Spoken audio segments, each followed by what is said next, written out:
Endi uy yoki mashina sotish va sotib olish yanada xavfsiz.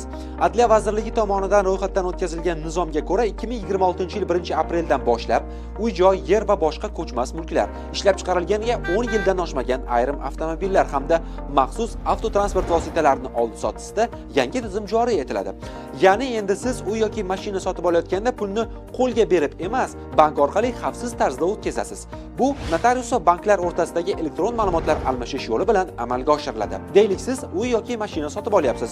Buning uchun avval yozma yoki elektron ariza bilan bankka murojaat qilasiz. Tomonlar o'rtasida kelishilgan pulni maxsus escrow hisob varag'iga o'tkazasiz. Darvoqe, agar siz to'liq pulni birdan bermay, kelishilgan muddatda bo'lib to'lashga rozi bo'lsangiz, unda ham pulning ma'lum bir qismini, ya'ni boshlang'ich to'lovni escrow hisob varag'iga o'tkazasiz.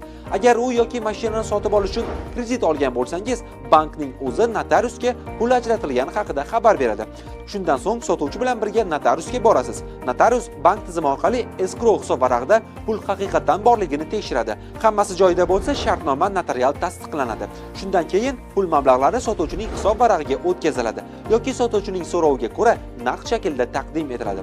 Mana shunaqa. Xo'sh, bu nima beradi? Firibgarlik va soxta hujjatlar xavfi kamayadi. Pullaringiz xavfsiz saqlanadi. Jarayon esa tezroq va shaffof bo'ladi.